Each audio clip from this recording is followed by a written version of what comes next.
Oke, halo teman-teman semua. Kembali lagi sama saya Rofiatul Zahra di tutorial asinkron kalkulus. Nah, di video kali ini kita bakalan bahas soal-soal yang kaitannya dengan materi aplikasi integral dan fungsi transenden. Nah, nggak usah tunggu lama-lama lagi, kita langsung aja ke soal yang pertama. Oke, jadi soal yang pertama ini kaitannya dengan aplikasi integral. Soalnya itu adalah untuk suatu jenis pegas yang tak linear, gaya yang diperlukan untuk mempertahankan pegas terentang sejauh S diberikan oleh rumus F sama dengan KS pangkat 4 per 3. Nah, jika gaya yang diperlukan untuk mempertahankan tegang 8 inci adalah 2 pound, berapakah besar kerja yang dilakukan dalam meregangkan pegas sejauh 27 inci? Nah, jadi sebelum kita kerjakan soal ini, kita tuliskan dulu nih informasi-informasi apa aja yang ada di soal. Jadi informasi yang pertama itu, kita tahu bahwa F itu dirumuskan sebagai K kali S pangkat 4 per 3. Nah, kemudian dari soal juga kita tahu nih, ketika F-nya 2 pound, itu saat S-nya adalah 8 inci. Jadi saat S-nya 8 inci, diperoleh nilai F-nya itu adalah 2 pound. Kita tahu S, kita tahu F, nah dari sini kita bakalan dapat K. Jadi F sama dengan KS pangkat 4 per 3. Kalau kita mau cari K, ya tinggal F dibagi S pangkat 4 per 3. Kemudian kita substitusikan nilai-nilai yang diketahui, di mana F-nya adalah 2, S-nya adalah 8. Pangkat 4 per 3. Nah, ini kalau kita selesaikan, jadi sama dengan 2 per 2 pangkat 3 dikalikan 4 per 3. Di 2 pangkat 3 ini dari 8 ya. Nah, ini sama dengan 2 per 2 pangkat 4 sama dengan 2 per 16. Yang mana kalau disederhanakan ini bakalan menghasilkan 1 per 8. Nah, jadi kita peroleh nih, nilai K-nya adalah 1 per 8. Maka dari itu, kita dapatkan rumus F-nya adalah 1 per 8 kali S pangkat 4 per 3. Nah, bukan ini yang diminta. Jadi yang diminta itu adalah berapakah besar kerja yang dilakukan dalam meregangkan pegas sejauh 27 inci. Nah, jadi kalian ingat kembali kalau kerja yang dilakukan dalam menggerakkan benda dari A ke B itu bisa dirumuskan sebagai W sama dengan integral dari A ke B Fx dx. Di mana W-nya ini adalah besar kerjanya, nilai kerjanya atau usahanya, A-nya ini adalah batas bawah, B-nya adalah batas atas, dan Fx-nya ini adalah rumusan dari gayanya. Nah, di sini X-nya itu kita pakai S ya. Nah, kemudian diminta itu besar kerja yang dilakukan dalam meregangkan pegas sejauh 27 inci. Nah, jadi batas bawahnya itu di mana A-nya itu adalah 0, dan batas atasnya itu adalah B, yaitu 27. Nah, jadi untuk jawab soal itu, kita cari nilai integral dari 0 sampai 27, fx-nya substitusikan dengan 1 per 8, S pangkat 4 per 3, ds. Ya, ini kita selesaikan integral tentunya, jadi sama dengan 1 per 8 integral dari 0 sampai 27, S 4 per 3, ds. Nah, ini kalian ingat lagi konsep dari integral, di mana integral dari X pangkat M dx itu sama dengan 1 per M tambah 1 dikalikan dengan X pangkat M plus 1 ditambahkan dengan konstanta. Kita selesaikan integral tentunya, ini sama dengan 1 per 8 dikalikan dengan 1 per 4 per 3 tambah 1 dikalikan dengan S pangkat 4 per 3 tambah 1. Batasnya itu adalah 0 sampai 27. Sama dengan 1 per 8 dikalikan, ini jadi 3 per 7, kalikan S, pangkat 7 per 3, batasnya itu adalah 27, ini 0. Nah, ini sama dengan 1 per 8, 3 per 7, ini substitusi S ya 27, pangkat 7 per 3, dikurangi 3 per 7, kalikan dengan 0, pangkat 7 per 3. Nah, ini kita selesaikan. Ini 1/8 dikalikan dengan 3/7. Ini 3 pangkat 7. Ini nilainya 0 ya. Nah, ini sama dengan jadi 3 pangkat 8 per 56. Nah, atau 3 pangkat 8 itu bernilai 6561 per 56. Kalau misal kita buat desimal, ini hasilnya adalah 117,16. Nah, jadi besar kerja yang dilakukan dalam meregangkan pegas sejauh 27 inci ini adalah 117,16.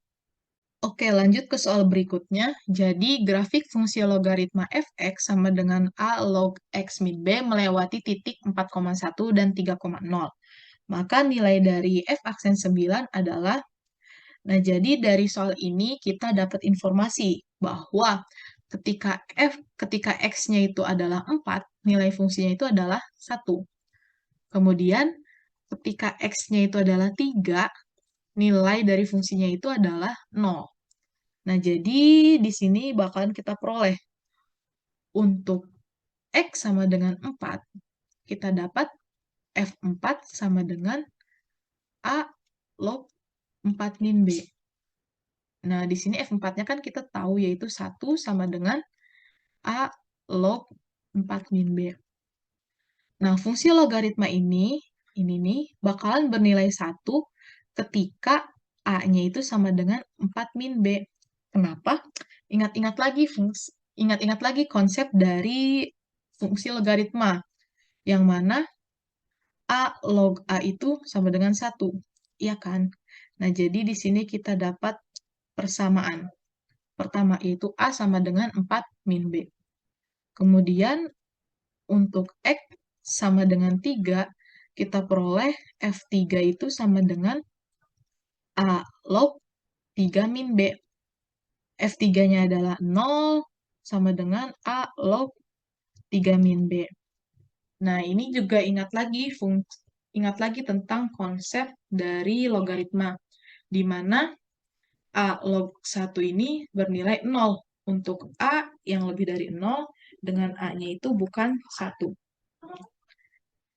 Nah, jadi agar si fungsi logaritma ininya bernilai 0, maka si 3 min B-nya itu haruslah bernilai 1. Nah, di sini kita dapat min B sama dengan 1 kurang 3, min B sama dengan min 2, jadi kita dapat nilai B-nya itu adalah 2. Kita dapat nilai B-nya 2, kita substitusikan ke persamaan yang pertama ini. A sama dengan 4 min B. Jadi A sama dengan 4 kurang 2, yaitu 2. Jadi kita dapat nilai A-nya adalah 2, dan nilai B-nya adalah 2. Jadi kita peroleh fungsi f(x) adalah 2 log x minus 2. Sekarang kita udah dapat nih fungsi f(x)-nya. Sekarang kita cari turunan dari fungsi f-nya. Nah, sebelumnya kalian ingat, kalau turunan dari A log x itu adalah 1 per x dikalikan dengan ln A. Nah, jadi kita di sini bakalan cari turunan dari fungsi f(x) sama dengan 2 log x min 2. Nah, kalau kita ikuti aturan ini, maka turunan dari fungsi f-nya adalah 1 per x min 2 dikalikan dengan ln 2. Nah, kemudian kita kalikan dengan turunan dalamnya. Turunan dari x min 2 ini adalah 1. Nah, jadi ini 1 per x min 2 dikalikan ln 2. Nah, kita peroleh kalau turunan dari fungsi f-nya itu adalah 1 per x min 2 dikalikan dengan ln 2. Nah, yang ditanyakan di soal adalah nilai dari f aksen 9. Nah, ini kita tinggal substitusikan aja nilai x-nya yaitu dengan 9. Jadi, f aksen 9 sama dengan 1 per 9 min 2 kalikan dengan ln 2. Ini sama dengan 1 per 7 kali ln 2. Udah deh, jadi kita peroleh kalau nilai dari f aksen 9 adalah 1 per 7 dikalikan dengan ln 2. Oke, kita lanjut ke soal yang berikutnya. Jadi misalkan fx sama dengan e pangkat min 3x kuadrat plus bx. Nah, apabila f aksen b per 3-nya sama dengan 1, maka nilai b-nya adalah, nah jadi ingat nih, misalkan u sama dengan fx yang terdiferensialkan, nah maka turunan dari e pangkat u itu adalah e pangkat u dikalikan dengan turunan dari si u-nya. Nah, jadi untuk menyelesaikan soal ini, kan kita ketahui ya kalau fx-nya itu sama dengan e pangkat min 3x kuadrat plus bx. Nah, jadi kita misalkan u-nya sama dengan min 3x kuadrat plus bx. Nah, maka turunan dari u-nya, yaitu aksennya itu adalah min 6x plus b. Nah, jadi kita bisa tuliskan si fx-nya ini sebagai pangkat u. Dengan u-nya ini adalah min 3x kuadrat plus bx. Nah, kita cari turunannya, maka turunan dari fungsi f adalah pangkat u dikalikan dengan turunan si u-nya, yaitu u aksen. Nah, kita substitusikan nilai u dan u aksennya, di mana u-nya itu adalah min 3x kuadrat plus bx, dan u aksennya adalah min 6x plus b.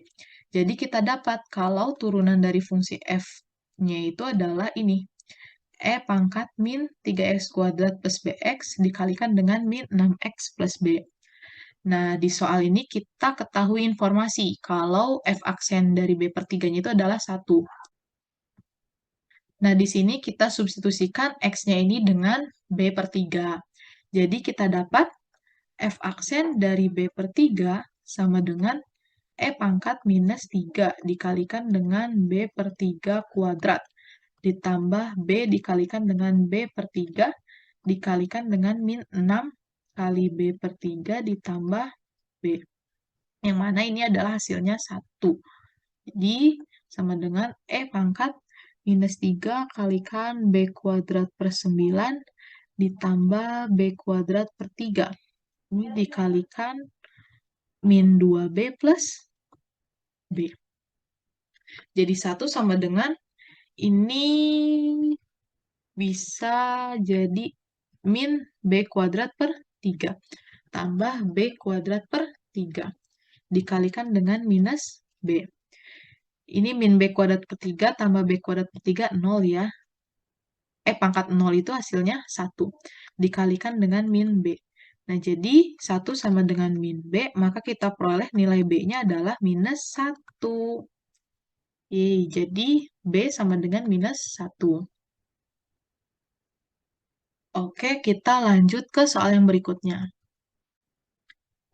Nah, jadi untuk menjawab soal ini, kita gunakan teorema fungsi inverse, yaitu ini.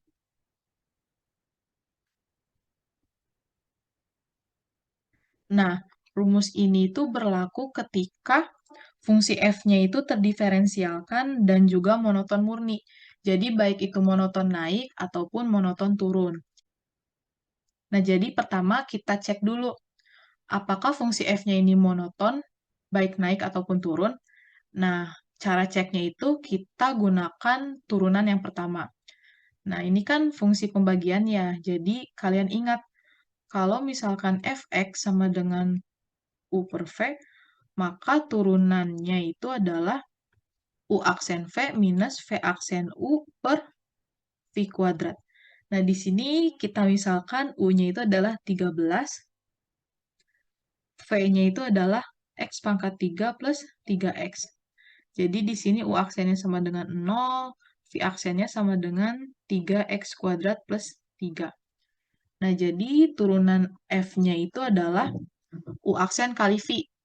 0 dikalikan dengan x pangkat 3 plus 3x, yaitu 0 dikurangi v aksen u, 3x kuadrat plus 3 dikalikan dengan 13.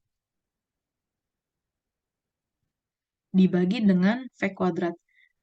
X pangkat 3 tambah 3x. Nah, ini sama dengan min 13 kalikan 3x kuadrat plus 3. Oh, ini lupa kuadratnya. Ini per X pangkat 3 tambah 3X dikuadratkan. Nah, coba di sini kita perhatikan penyebutnya ini pastilah bernilai positif karena kuadrat ya. Kemudian yang di dalam kurung ini juga bernilai positif karena di sini juga kuadrat dikalikan dengan minus, berarti pembilangnya ini bernilai negatif. Pembilangnya bernilai negatif, penyebutnya bernilai positif. Jadi fungsi turunannya ini akan selalu bernilai negatif atau kurang dari 0. Artinya, karena turunan f-nya itu kurang dari 0, maka fungsi f(x)-nya itu adalah monoton turun. Jadi, bisa kita pastikan kalau fungsi f-nya ini memiliki inverse. Nah, jadi ingat lagi ya, suatu fungsi itu dikatakan memiliki inverse ketika fungsi itu monoton murni. Jadi, bisa monoton naik ataupun monoton turun.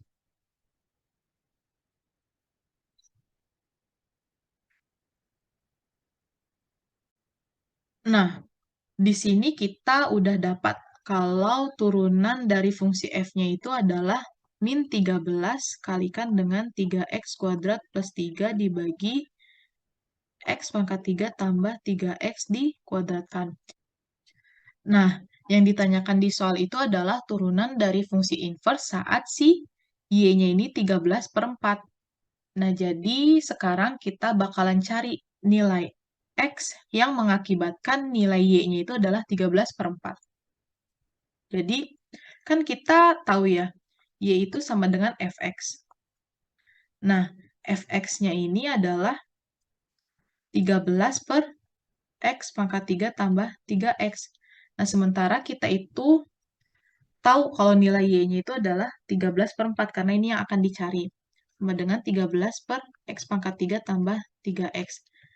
Nah, ini sama dengan, berarti 4 sama dengan x pangkat 3 plus 3x. Nah, kita cari nilai x sedemikian sehingga hasilnya itu adalah 4. Nah, itu adalah ketika x-nya itu sama dengan 1. Nah, jadi ketika x sama dengan 1, nilai dari fungsinya itu adalah 13/4, yaitu si y-nya ini. Nah, jadi untuk mencari turunan dari fungsi inverse saat si y-nya itu 13/4, bisa kita peroleh dengan mencari nilai dari 1 per turunan dari f ketika x-nya itu sama dengan 1. Yaitu bakalan lebih mudah. Nah, jadi turunan dari fungsi inverse saat y-nya 13/4 itu bisa kita cari dengan 1 per turunan f saat x-nya itu sama dengan 1. Kita tahu kalau turunan dari f-nya adalah ini. Kita substitusikan dengan 1, maka diperoleh min 13 dikalikan dengan 3 kali 1 kuadrat tambah 3 per 1 pangkat 3 tambah 3 kali 1 dikuadratkan. Ini sama dengan min 13 kalikan dengan ini 3 tambah 3, 6 per 1 tambah 3, 4 dikuadratkan 16. Jadi ini hasilnya min 78/16. Kita substitusikan ke sini, jadi 1 dibagi min 78/16. Atau ini sama dengan minus 16/78. Nah, jadi nilai dari turunan fungsi inverse saat y-nya 13/4 ini adalah minus 16/78. Oke, lanjut ke soal yang berikutnya.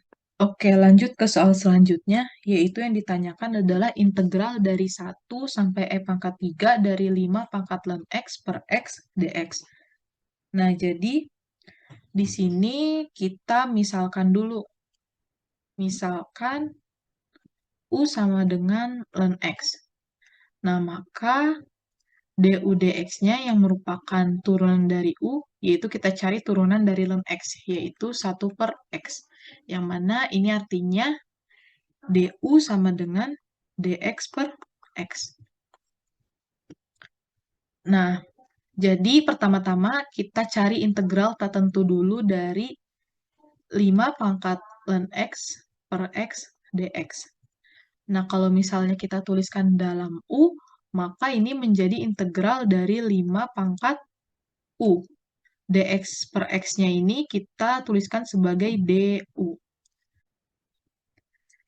Nah, jadi kalian mesti ingat konsep integral ini, bahwa integral dari a pangkat x dx itu akan sama dengan 1 per ln a dikalikan dengan a pangkat x ditambahkan dengan suatu konstanta. Nah, maka untuk menjelaskan integral ini, jika mengikuti aturan ini, akan diperoleh 1 per ln 5 dikalikan dengan 5 pangkat U ditambahkan suatu konstanta. Nah, di sini U-nya kita kembalikan lagi sebagai ln X, sehingga diperoleh 1 per ln 5 dikalikan 5 pangkat ln X tambah suatu konstanta.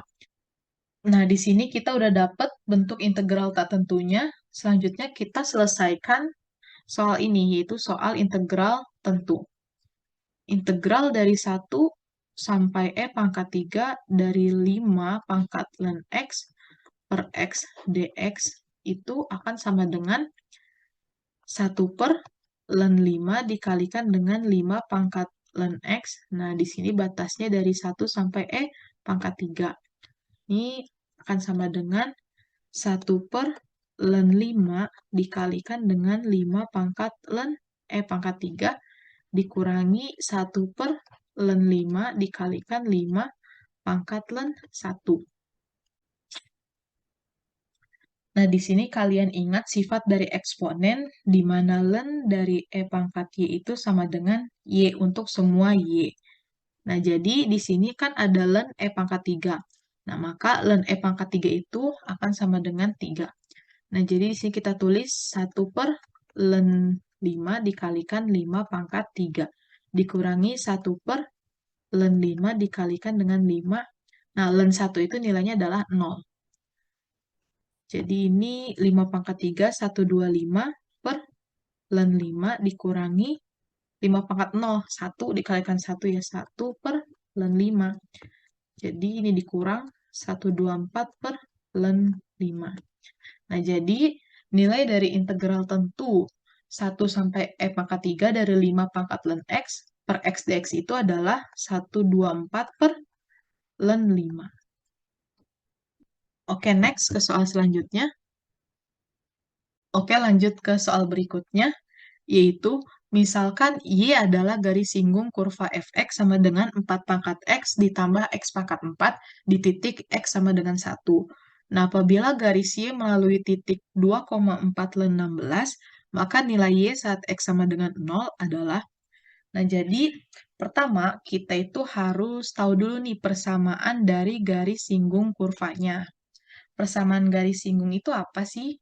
Nah, jadi persamaan garis singgung itu bisa dirumuskan sebagai Y min Y1 sama dengan M kali X min X1.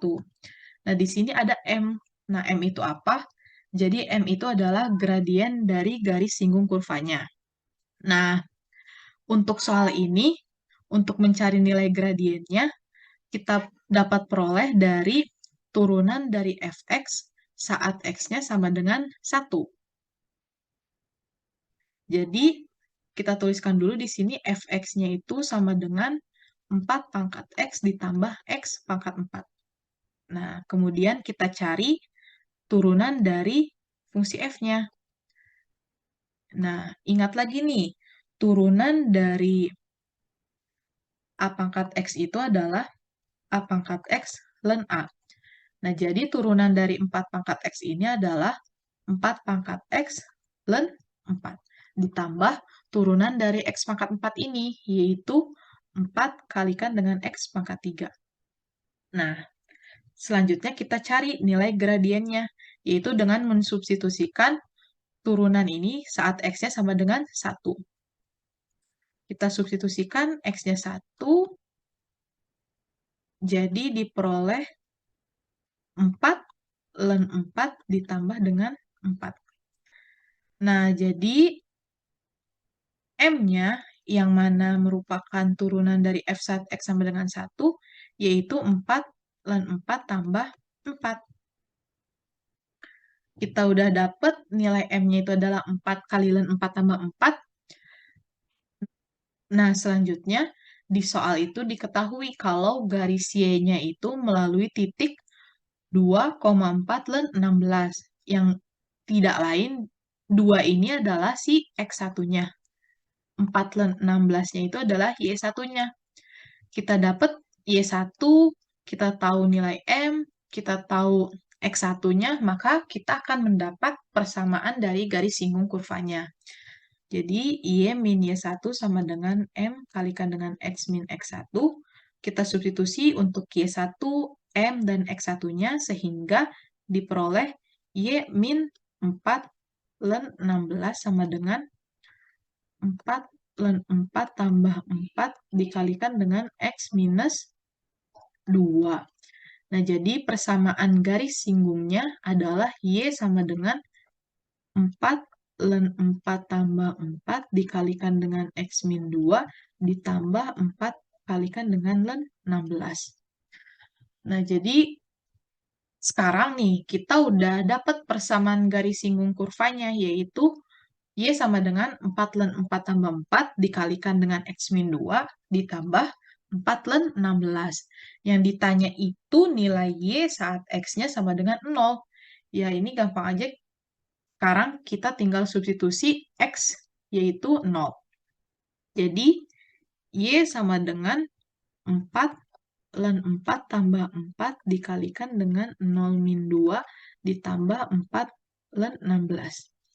Ini sama dengan 4 len 4 tambah 4 dikalikan dengan min 2 tambah 4 len 16. Ini bisa kita kalikan secara distributif, yaitu min 8 len 4 minus 8 ditambah 4 len 16.